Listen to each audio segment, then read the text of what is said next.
कबीर का एक भजन है, कोनो ठगवा नगरिया लूटल हो। यह गहरे अर्थ में जीवन मरण की सच्चाई को लेकर है। हम यहाँ बात कर रहे हैं नगर, गांव, समाज के सीधे साधे लोगों की, जो अधिक लाभ और ज़िंदगी के साथ भी और ज़िंदगी के बाद भी का जिनको सब्ज बाग दिखाकर लूटने की, बेवकूफ़ बनाने की, धन संपदा और सपनों में सेंध लगाने वालों की एक बड़ी जमात इधर के दिनों में हमको दिखने मिलती है। भारतेंदु हरिश्चंद्र के नाटक में एक दोहा है अंधेर नगरी में कि लोभ पाप का मूल्य है, लोभ मिटावत मान, और लोभ कबू नहीं कीजिए, जामे नरक निदान। आज पूरी दुनिया में मनुष्य के लोभ, लालच और भविष्य की खुशहाली की उम्मीद जगाकर लूटने वालों की भरमार है। अब वे रावण की तरह साधु का वेश धरकर नहीं, बल्कि आप हम जैसे लोगों की तरह बनकर हमारे आसपास के लोगों के साथ आते हैं। हमारे आपके बीच में बहुत सारे युवक युवती जो बेरोजगार हैं, उनको कमीशन पर या नौकरी का झांसा देकर उनके जरिए ये अपने लूट की योजना को अंजाम देते हैं।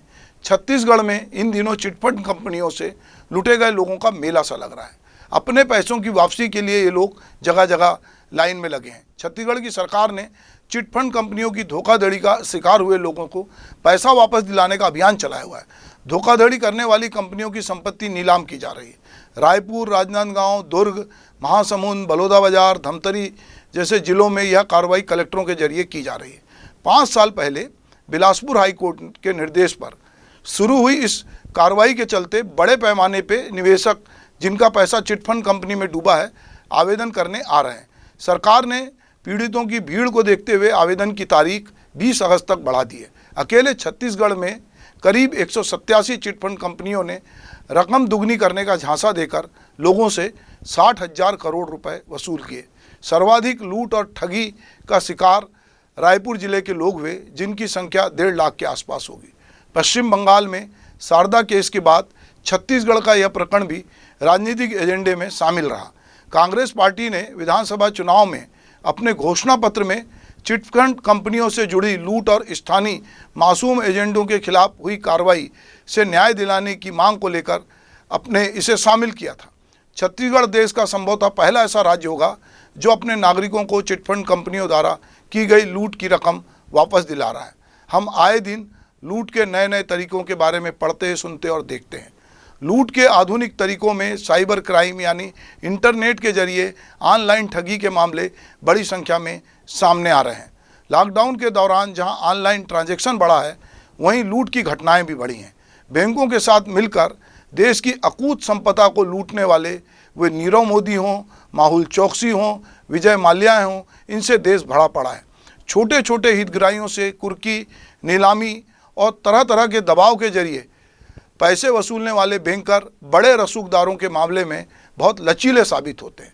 सहारा ने न जाने कितनों को बेसहारा किया है, आज तक इसके आंकड़े ही इकट्ठे किए जा रहे हैं।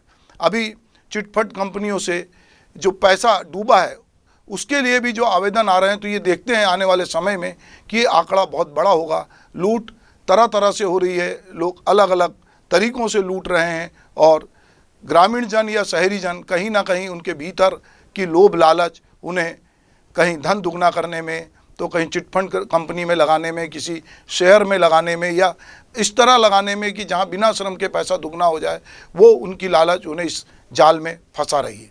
मुख्यमंत्री भूपेश बघेल जी की सरकार देश की एक ऐसी सरकार है जो चिटफंड में अपने जीवन भर की कमाई गंवा चुके लोगों के पैसे दिलाने के लिए काम कर रही है। लगातार चिटफंड कंपनियों में छापे मारे जा रहे हैं, चिटफंड कंपनियों के अधिकारी गिरफ्तार हो रहे हैं। भाजपा के शासनकाल में तो ठीक विपरीत स्थिति थी। एजेंट गिरफ्तार किए जाते थे, जिनका उपयोग किया गया उनको गिरफ्तार किया जाता था। अब जो वास्तव में घोटालेबाज हैं, जिन्होंने धोखाधड़ी की है, जनता के पैसे लूटे हैं, अब उनको गिरफ्तार किया जा रहा है, उन पर कार्यवाही हो रही है और पैसे रिकवर करने की कोशिश भी छत्तीसगढ़ सरकार कर रही है। ये छत्तीसगढ़ सरकार की बहुत बड़ी जनहितकारी पहल है। राजनांदगांव में एक चिटफंड कंपनी जो भागी थी, उसमें उनकी संपत्ति जब्त करके, उनके पैसे जब्त करके कुछ पैसे लोगों को वापस हुए हैं, और पूरे छत्तीसगढ़ में जिनके पैसे गए हैं उनके पैसे वापस कराने के लिए भूपेश बघेल जी की सरकार कोशिश कर रही है। बहुत आसान काम नहीं है, लोगों ने पैसे इधर उधर कर दिए हैं, लेकिन ये सरकार कोशिश तो कर रही है। नमस्कार, वीआईपी न्यूज़ में आपका बहुत बहुत स्वागत है। मैं हूं शीरीन सिद्दीकी। बढ़ते हैं आज की ताज़ा तरीन खबरों की ओर। मुख्यमंत्री निवास में हर साल की तरह इस साल भी परंपरा के अनुरूप छत्तीसगढ़ के प्रथम त्योहार हरेली का आयोजन किया गया। संस्कृति एवं पुरातत्व विभाग द्वारा आयोजित इस कार्यक्रम के लिए मुख्यमंत्री निवास को ग्रामीण परिवेश में सजाया गया। कार्यक्रम के दौरान पारंपरिक कृषि उपकरणों एवं गाय बैलों का पूजन मुख्यमंत्री भूपेश बघेल ने किया। इसके साथ पारंपरिक नृत्य, गढ़वा बाजा के साथ छत्तीसगढ़ के पारंपरिक खेलों, भौरा चालन, गिल्ली डंडा तथा छत्तीसगढ़ी व्यंजनों का प्रतीकात्मक प्रदर्शन भी किया गया।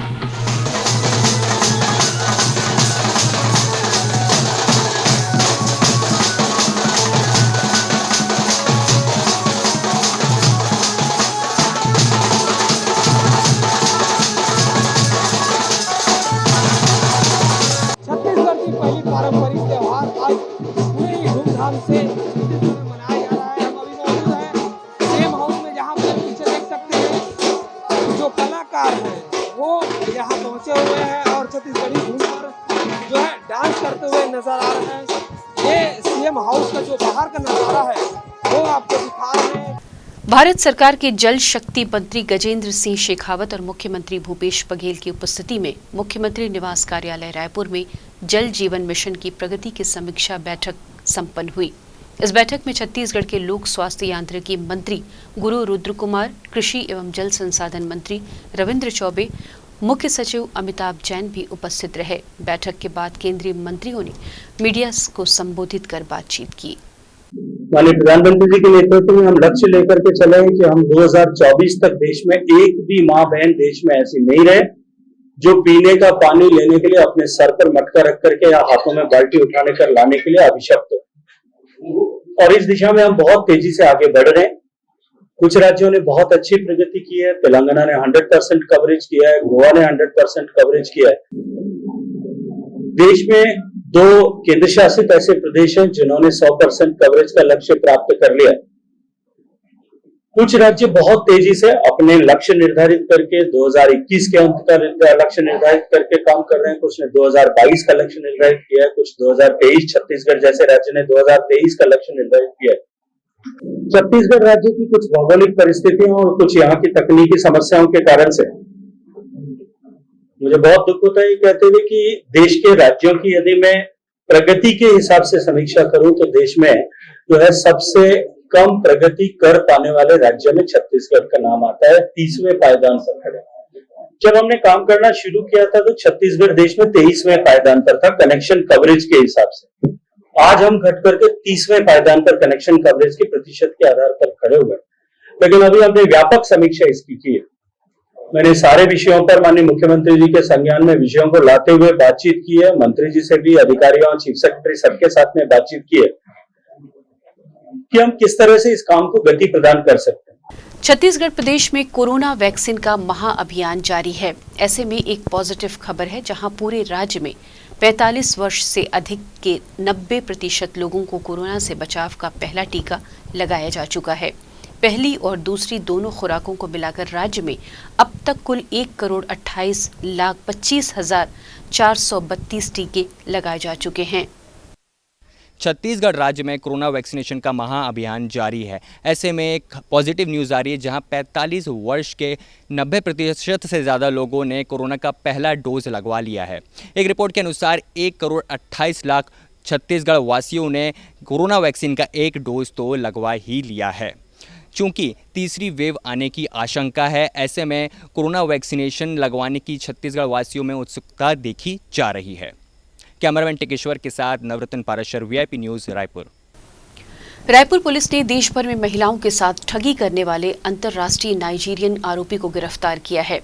आरोपी के खिलाफ खमतरी थाने में 25 लाख रुपए की ठगी की शिकायत एक महिला द्वारा दर्ज कराई गई थी, जिस पर कार्रवाई करते हुए पुलिस ने आरोपी को दिल्ली में गिरफ्तार किया है और आरोपी के पास से 23 नग मोबाइल, 5 नग लैपटॉप, एक पासपोर्ट और एक एटीएम कार्ड भी जब्त किया गया है। गिरफ्तार आरोपी का नाम आउतरा पिता इस्सा निवासी नाइजीरियन बताया जा रहा है, जो कि वर्तमान में द्वारका नई दिल्ली में रहता है। पुलिस ने बताया कि आरोपी बड़े ही चालाकी से फर्जी फेसबुक अकाउंट बनाकर महिलाओं को फ्रेंड रिक्वेस्ट भेजता और अपने झांसे में लेकर उनसे धीरे धीरे रकम ऐंठने का काम करता था। देश में ऐसे कई महिलाओं को आरोपी शिकार बना चुका है। फॉरेन का था, उसका फ्रेंड रिक्वेस्ट इसके फेसबुक पर आया महिला के, और धीरे धीरे इनसे बातचीत स्टार्ट हुई। उसने उसी दौरान ये बताया कि आपके लिए मैंने गिफ्ट भेज दिया है और आपको इंडिया में गिफ्ट पहुंच जाएगा, और मैं फेसबुक बहुत कम चलाता हूं, इसलिए आप मुझे अपना व्हाट्सअप नंबर दीजिए करके। और उसने व्हाट्सअप नंबर उससे ले लिया। चैटिंग इनकी स्टार्ट हुई और इसी दौरान दिल्ली से इनको कॉल आता है कि आपका एक कोई पार्सल आया हुआ है और उस पार्सल में कुछ चीज़ें हैं, उसको क्लियरेंस कराना है। इस प्रकार से कुछ रकम अपने अकाउंट में डालने के लिए सामने वाले ने बोला। फिर से एक और कॉल आया कुछ दिन बाद, मई महीने में ही, कि आपका जो पार्सल आया है उसमें सोने चांदी के जेवरात हैं जो काफ़ी महंगे हैं और उसका लीगल क्लियरेंस कराना है। इसके लिए भी उस रकम की मांग की गई, तो एक 86,000 के आसपास की रकम डाली गई। इसके बाद फिर से इस प्रकार से कॉल आता रहा। खबरों में आगे बढ़ने से पहले लेते हैं एक छोटा सा विराम, जल्द वापस आते हैं।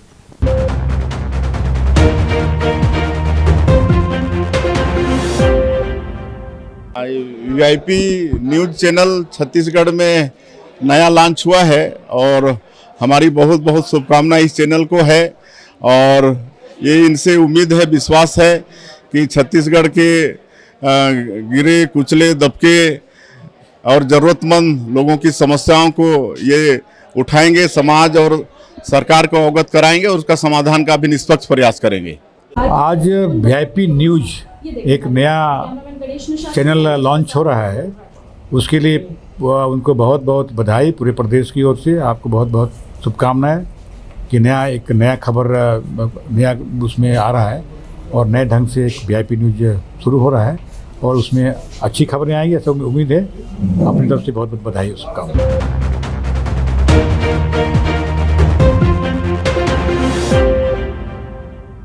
ब्रेक के बाद फिर आपका स्वागत है। कोरिया जिले में रोका छेका योजना नाम मात्र की साबित हो रही है। ये योजना जिले में पूरी तरह से फेल होती नजर आ रही है। यहाँ मवेशी गौठान में नजर नहीं आते, बल्कि मवेशी सड़कों में घूमते नजर आ रहे हैं, जो आए दिन दुर्घटना का कारण बन रहा है।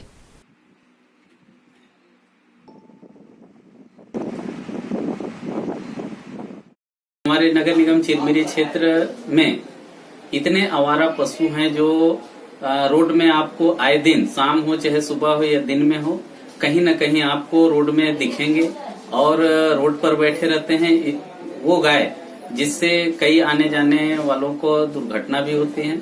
और हमारे निगम के चाहे प्रशासन के किसी भी अधिकारी कर्मचारी इस पर ध्यान नहीं दिया जा रहा है। मैं खड़गवां क्षेत्र का दौरा किया था, वहां पे देखा कि किसान अपने खेती में जो भी फसल लगाए हैं उसको बचाने के लिए केवल गाय को दौड़ा रहे हैं, और अपना चिरमिरी नगर निगम क्षेत्र में भी ऐसा कोई भी गौठान नहीं है जहां पे गायों को वहां रखा गया है। नगरीय प्रशासन विभाग से प्राप्त निर्देश अनुसार नगर निगम चिरमिरी क्षेत्र अंतर्गत 1 जुलाई से रोका छेका अभियान चालू किया गया है। इसके अंतर्गत हमारे जो कर्मचारी हैं उनके द्वारा पशुपालकों से संकल्प पत्र भराया जा रहा है, उनसे ये संकल्प लिया जा रहा है कि वे अपने जो पशु है, पालतू पशु है, उनको उनके निर्धारित स्थलों पर बांध के रखें, जिससे किसी प्रकार की दुर्घटना वगैरह की आशंका न हो, और उनके लिए चारे पानी की उचित व्यवस्था करें। और इसके अलावा भी अगर कोई पशु है जो सड़कों पे हमको घूमते मिल रहे हैं, आवारा पशु, तो उनको पकड़कर गौठानों में अभी रखा जा रहा है। सूपेबेड़ा ये नाम छत्तीसगढ़ वासियों के लिए कोई नया नाम नहीं। जी हाँ, सूपेबेड़ा छत्तीसगढ़ के अंतिम छोर में बसा वो गांव है जहां के निवासी के पास पीने का साफ पानी उपलब्ध नहीं है। दरअसल इस इलाके में तमाम भूजल स्रोतों में फ्लोराइड की प्रचुरता इतनी ज्यादा है कि गांव के लगभग कई व्यक्तियों को किडनी से संबंधित बीमारियां हो चुकी हैं और कई लोग अब तक इस बीमारी के चलते अपनी जान गंवा चुके हैं। केंद्रीय मंत्री गजेंद्र सिंह शेखावत आज रायपुर पहुंचे, जहां उन्होंने छत्तीसगढ़ के मुख्यमंत्री और तमाम मंत्रियों के साथ मुलाकात की और छत्तीसगढ़ के जलीय स्थिति की जानकारी भी ली। बैठक के बाद जब उनसे सूपेबेड़ा के बारे में पूछा गया तो उन्होंने बताया कि मुख्यमंत्री के साथ बैठक में ये चर्चा हुई है और यह साफ कर दिया गया है कि जिन जगहों में दूषित वाटर पोस्ट है उसका निदान प्राथमिकता के साथ किया जाना चाहिए। उन्होंने सरकार से शुद्ध पानी दिलवाने फिल्टर प्लांट लगाने को भी कहा है। उन्होंने बताया कि जिन इलाकों में भूजल दूषित है, ऐसे 72 पोस्ट पर solar best community water post बनाकर काम किया जा रहा है। हमारी प्राथमिकता है, आज भी हमने इस समीक्षा में प्राथमिकता के साथ में इस विषय पे बात की है कि क्वालिटी अफेक्टेड हैबिटेशंस पे काम पूरा किया जाना चाहिए। फ्लोराइड के क्वालिटी अफेक्टेड हैबिटेशंस में आयरन का भी यहाँ कंटेमिनेशन है, वहाँ भी इस तरह का काम जो है प्राथमिकता से होना चाहिए। भारत सरकार ने, मेरे मंत्रालय ने इस तरह की छूट राज्य सरकारों को दी है कि यदि हमको, क्योंकि जहाँ क्वालिटी का अफेक्टेड एरिया है वहाँ drinking water door to door connectivity करने में समय लग सकता है, लेकिन आज 21वीं सदी में हम कैसे बर्दाश्त कर सकते हैं कि हमारी किसी माँ को, बहन को, बच्चे को ये जानते हुए भी कि इस पानी में जहर मिला है, इस पानी में प्रदूषण है, उसको पीने को मजबूर होना पड़े। हमने राज्य सरकारों को इस बात की छूट दी थी कि वो अपने राज्यों में इस तरह के कम्युनिटी वाटर स्टैंड पोस्ट बनाएं, उसको जो है वहाँ पर जो है फिल्टर प्लांट लगाएं और फिल्टर प्लांट लगा करके कम्युनिटी वाटर टैप से 10 लीटर पानी प्रति व्यक्ति या 15 लीटर पानी प्रति व्यक्ति के दर पर पानी फ्री उनको मिले, वो जाकर के वहाँ कम से कम पेयजल के लिए शुद्ध पानी ले सके, ऐसी व्यवस्था की जाए। मुझे अभी बताया गया बैठक में कि इस तरह के जो है कम्युनिटी वाटर पोस्ट पे जो छत्तीसगढ़ सरकार में solar based community water post पे काम हो रहा है और लगभग 72 ऐसे हैबिटेशंस को आइडेंटिफाई करके वहाँ पे काम करना प्रारंभ किया। केंद्रीय मंत्री शेखावत के बयान के बाद छत्तीसगढ़ के जल संसाधन मंत्री गुरु रुद्र कुमार का बयान भी सामने आया है। उन्होंने बताया कि सूपेबाड़ा में वाटर फिल्टर प्लांट लगाने के लिए छत्तीसगढ़ सरकार द्वारा टेंडर बनाकर 8 गांवों की योजना तैयार की गई है और जिन इलाकों में भूजल स्रोतों में प्लांट लगाया जा रहा है, अब तक 100 ऐसे जगहों पर प्लांट लगाए जा चुके हैं। जैसे कि जो जहाँ पे ना फ्लोराइड है, आयरन वाटर है, इस तरीके की ना जो पानी की समस्या है, ऐसे जगह पे हम लोग फिल्टर प्लांट हम लोग लगा रहे हैं ताकि तत्कालीन वहाँ की जनता को राहत मिले। तो वह भी प्रक्रिया में है और आज की तारीख में 100 से ऊपर लग चुके हैं। बढ़ते हैं एक बेहतरीन खबर की ओर। मंजिल उन्हें मिलती है जिनके सपनों में जान होती है। पंखों से कुछ नहीं होता, हौसलों में उड़ान होती है। इस बात को सच कर दिखाया है नवयुग दिव्यांग उत्थान संस्था की 20 लोगों की टीम ने। धान के दानों से मनमोहक राखियां बनाई जा रही हैं। देखिए हमारी ये बहुत ही खास रिपोर्ट। जो मेरे अंतस का शोर सुन मेरी खामोशियों को पढ़ सके, जो मेरे बेलफ्ज आवाजों को समझ मुझसे बातें कर सके। दिव्यांग होने के बावजूद 20 लोगों की ये टीम ने नए कीर्तिमान गढ़ा है। कुछ दिनों में राखी का त्योहार भी आने वाला है। इसको देखते हुए पूरी टीम ने मिलकर धान की बालियों से बनी आकर्षक राखियां बनाई हैं, जो लोगों को काफी पसंद आ रही हैं।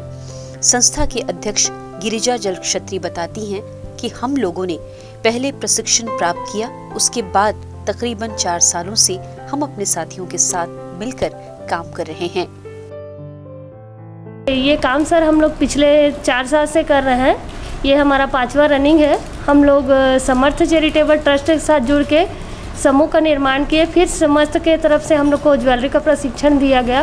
फिर धीरे धीरे हमारे समूह में और भी कुछ लोग जुड़े, उनसे हम लोग को कुछ कुछ ट्रेनिंग मिलते गया। फिर हम लोगों ने अपना कार्य करना चालू किया।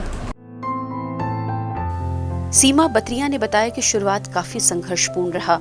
हम लोगों ने कूलिंग पेपर से इसकी शुरुआत की। उसके बाद धीरे धीरे प्रशिक्षण प्राप्त कर सभी साथी एकजुट होकर हम लोगों ने काम करना शुरू किया और आज एक साथ मिलकर टीम बनाकर काम कर रहे हैं और हमारे सभी साथी काफी खुश हैं और उन्हें नया रोजगार भी मिल गया है। हमारी पूरी टीम कुल टोटल 20 लोग हम लोग काम करते हैं। ये शुरुआत में हम लोग कूलिंग पेपर का चालू किए थे, ज्वेलरी का। मैडम सीख के आए, फिर उन्होंने मुझे सिखाया। फिर वो सीखने के बाद हम लोग ने सोचा क्यों ना इसे बना के बेच के हम अपना इनकम कमा सकें। उस दिन से वो चालू हो। कई जगहों से नौ दिव्यांग उत्थान संस्था को सशक्त बनाने के लिए टीम को इनाम भी मिल चुका है, लेकिन सोमनाथ गुप्ता बताते हैं कि जो चीजें हमारे द्वारा बनाई जा रही हैं उसको बेचने के लिए जगह की कमी हम लोगों को होती है। यहाँ तक सरकार के द्वारा एग्जीबिशन कराया जाता है तो हमें जगह के लिए काफी दिक्कतों का सामना करना पड़ता है। हम सरकार से मांग करते हैं कि सरकार हमारे लिए जगह संरक्षित करे ताकि हम अपना काम बेहतर ढंग से कर सके। अगर एक स्टॉल में हम लोग 20-20 हज़ार रुपये देंगे तो हमारा तो एक झुमके 50 का बिकता है। दिन में 10 बेचे तो ले दे के 500 आएगा तो एक आदमी को रोजी आता है। तो उसमें सामान का पैसा कहाँ गया क्या गया।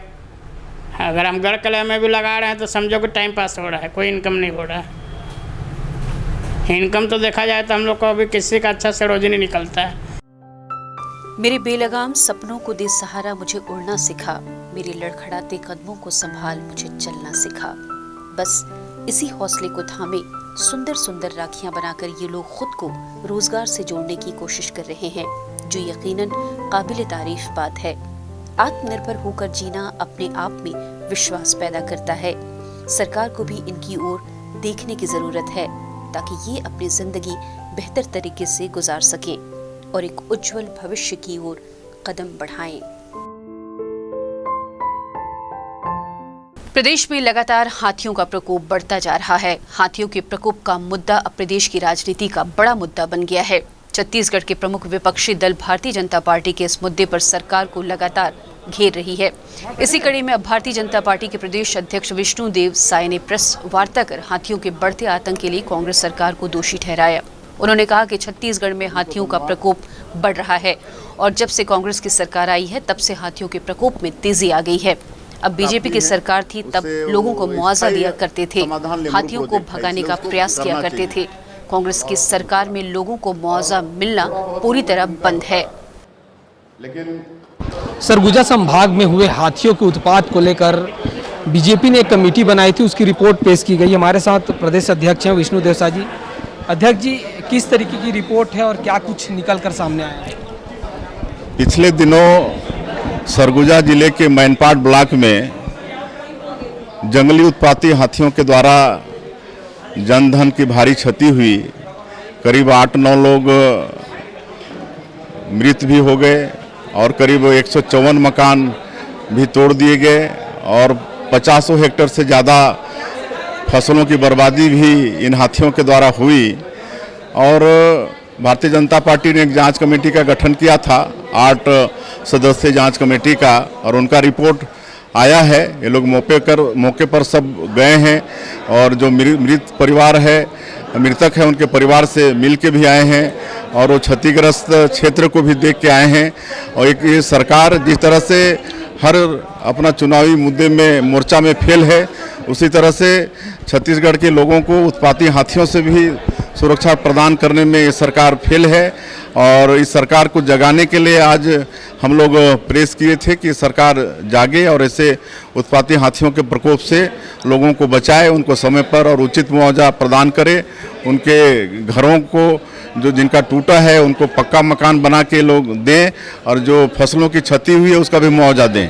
सरकार अब एक नया जो योजना ला रही है हाथियों को धान खिलाने की, कितना जो है सफल होगी, क्या मानते हैं, कैसे देखते हैं आप?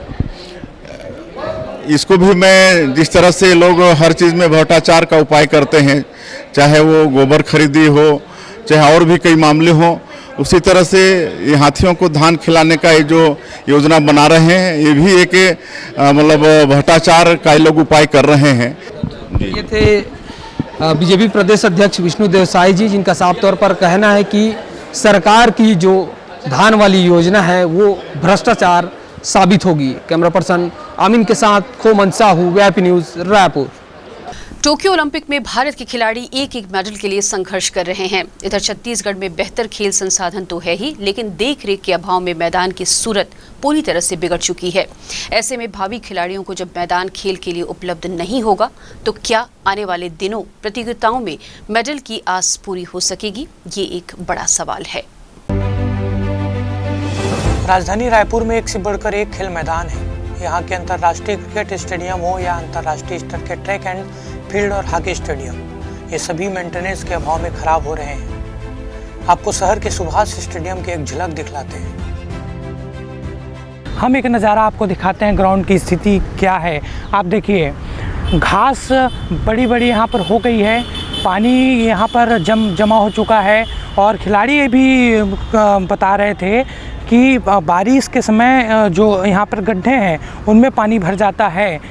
निगम प्रशासन हो चाहे सरकार हो, ग्राउंड की जो स्थिति है उसको बदलने के लिए किसी ओर से प्रयास नहीं कर रहा है। इस दौरान अगर स्थिति खेल मैदानों की ऐसी ही रही तो जो खेल प्रतिभा है वो निखर कर सामने नहीं आ पाएगा। और खिलाड़ियों का भी यही कहना है कि जल्द से जल्द जो खेल मैदानों की स्थिति है उसको सुधारा जाए और सुव्यवस्थित खेल मैदानों को किया जाए। एक तरफ कोरोना महामारी का भय तो दूसरी ओर खेल मैदान की देखरेख का अभाव। इसमें सब तरफ से परेशान है तो सिर्फ और सिर्फ खिलाड़ियों का कहना है कि खेल मैदानों की स्थिति पहले से काफ़ी बदतर हो गई है। अगर इसे जल्द सुधारा नहीं गया तो आगे काफ़ी दिक्कत होगी। खेल मैदानों की क्या स्थिति है वो खिलाड़ी बेहतर बता पाएंगे और उन्हीं से हम जानेंगे कि स्थिति खेल मैदानों की क्या है। जो अभी लॉकडाउन के बाद से जो अनइवन घास उगी है उसके कारण क्या बच्चे बॉल लेके नहीं चल पा रहे हैं। आप देखेंगे कि खेतों के जैसे यहाँ पे हालात हो गए हैं। इवन बॉल बच्चे रोलिंग करते हैं तो कभी कभी ऐसा हो जाता है कि बॉल छूट जाती है उनसे, या तो इंजरी की बहुत ज़्यादा चांसेस है। किसी के पैर पे लग रहा है, 3-4 बच्चों के तो सर में भी लग चुका है। कुछ खिलाड़ी हैं हॉकी के, उनसे बातचीत करते हैं। आप बताइए, ग्राउंड बेहतर होना चाहिए? हाँ, पहले अच्छा था, अब थोड़ा उबड़ खाबड़ हो गया। अच्छा, तो ठीक नहीं कर रहे हैं इसको? नहीं, अभी तो फिलहाल वैसे ही चल रहे हैं जब से। आप बताओ कैसी होनी चाहिए ग्राउंड? सर पहले घास बहुत बड़ी बड़ी उग गई थी, उसको हफ्ता भर बोले तब जाके घास काटी है, खेलते नहीं बनता है अभी भी हम लोग को। गड्ढे बहुत है, गोल मारते नहीं बनता, इंजरी हो रही है और कई बच्चों के सर में लगा बॉल उड़ जा रही है हिट मारो तो ये स्थितियां हैं राजधानी रायपुर के खेल मैदानों की। और जिस तरह खिलाड़ी अपना दर्द बयां कर रहे हैं कि ग्राउंड की जो स्थिति है वो किस प्रकार से है, इनकी यही मांग है कि ग्राउंड की जो स्थिति है, ग्राउंड जो है वो बेहतर होना चाहिए ताकि वो अपनी जो खेल प्रतिभा है उसको निखार पाने में कामयाब हो। कोरोना संक्रमण का दर कम हुआ है, मगर बिगड़े खेल मैदान को कैसे सुधारा जाए इसकी कार्य योजना न तो सरकार के पास है और न ही खेल विभाग के पास। स्कूल तो खुले हैं मगर स्कूल के खेल मैदान भी खेल के लायक नहीं। वीआईपी न्यूज के लिए कैमरामैन होरी साहू के साथ हेमंत शर्मा की रिपोर्ट। कीचड़ और पानी से भरा पूरा गांव मूलभूत सुविधाओं से कोसों दूर है। गांव में न पानी निकासी के लिए नाली है और न ही चलने के लिए रास्ता। ग्रामीण विकास से कोसों दूर अब ये गांव बदहाली की जिंदगी जीने पर मजबूर है। पूरा मामला बेमेतरा जिले के ग्राम पंचायत टेमरी का है। गांव के लोग घुटने तक पानी में चलने पर मजबूर हैं। गांव वालों की लाख मिन्नतों पर भी सरपंच सचिव सुध नहीं ले रहे हैं। रोड की बात करें तो कई जगहों पर सड़क के नाम पर नदी बह रही है तो कई जगह ईंटें बिछा दी गई हैं, जिससे ग्रामीणों को चलने में काफी दिक्कतों का सामना करना पड़ रहा है। बच्चे बुजुर्ग आए दिन गिरते हैं, जिसकी वजह से कई लोगों को चोट आ चुकी है। रोड में है जमीन है, उबड़ खाबड़ है, जिसमें चलने में सहे होते और सीधा उमर गिरे डर भी रहे थे और सभी चले में भी डर रहे थे। कीचड़ है, रोड नहीं बने, यहाँ तो सरपंच है, सब है, पंच भी है गांव में, तेमा नहीं बना सकते। घर से पानी नाली बना थे बहा थे, उमर रोड नहीं है, रोड में सीधा जाते, नाली बनाना चाहिए, नाली भी नहीं है, सब सड़क में पूरा कीचड़ होगा।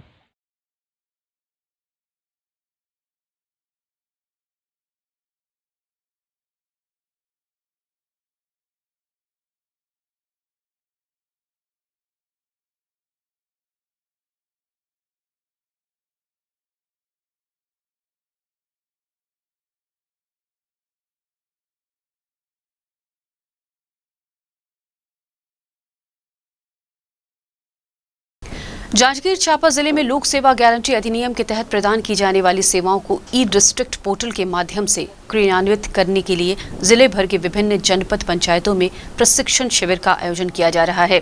गौरतलब है कि इन सेवाओं की जानकारी के अभाव में आम जन कार्यालय में उपस्थित होते हैं और लोक सेवा गारंटी के तहत दी जाने वाली सेवाएं जैसे जाति, आय, निवास, पेंशन और भवन अनुज्ञा समेत अन्य सहायक दस्तावेजों की कमी की वजह से कई आवेदन निरस्त हो जाते हैं। इसी परेशानी के समाधान के लिए ये प्रशिक्षण शिविर आयोजित किया जा रहा है। कि डॉक्यूमेंट की कमी की वजह से या फिर जो नए ऑपरेटर्स हैं उनको ट्रेनिंग की ज़रूरत है, तो इसके लिए हमने जिला प्रशासन की तरफ से हमारे 9 जनपद के जनपद पंचायत की सेवाएं, 14 नगरीय निकाय के सेवाएं और 14 तहसील और एक उप तहसील का जो लोक सेवा गारंटी की सेवाएं हैं उनको संबंधित तहसीलदार, जनपद सीओ और सीएमओ के माध्यम से सभी जनपद पंचायत में हमने 5 अगस्त से लेकर के 15 अगस्त तक का एक शेड्यूल बनाया है। जी, इस प्रशिक्षण जो है हमारा अच्छा रहा। इससे पूरी उम्मीद है कि जो हमारे ज़िले का जो डॉक्यूमेंट ऑनलाइन होता है सर्टिफिकेट के लिए, उसका क्वालिटी बढ़ेगा और जो रिजेक्शन रेट है वो कम होगा, जिसका सीधा फायदा जो है आम पब्लिक को होगा। ब्रेक के बाद आपका बहुत बहुत स्वागत है। यूं तो आपने कई वृक्षारोपण के कार्यक्रम आयोजित होते देखे हैं, लेकिन आज हम आपको एक अनोखे वृक्षारोपण के बारे में बता रहे हैं, जहां गाजे बाजे के साथ धूमधाम से वृक्षारोपण किया गया। ये कार्यक्रम दल्ली राजहरा ब्लॉक मुख्यालय से लगे धोबेदंड गांव में स्थित शासकीय स्कूल के टीचर्स और स्टूडेंट ने मिलकर किया। टीचर्स और स्टूडेंट की टीम ने धोबेदंड से दिल्ली राजहरा मुख्य मार्ग की लगभग 1 किलोमीटर की दूरी है। इस 1 किलोमीटर लंबी सड़क के किनारे बरगद के पौधे लगाए गए।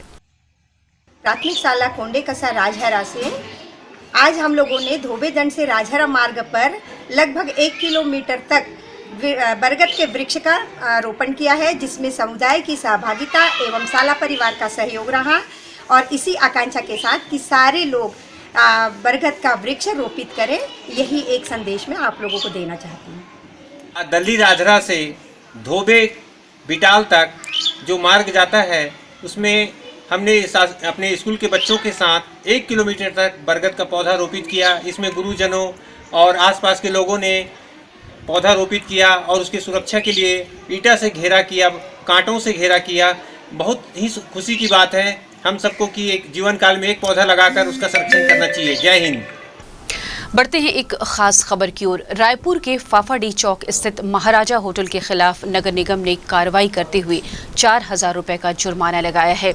कोरोना काल में भी होटल परिसर के अंदर पसरी हुई गंदगी और होटल के किचन में खाना पकाते समय होटल स्टाफ के लोग ना ही मास्क पहनते हैं और न उनके हाथों में ग्लव्स होता है।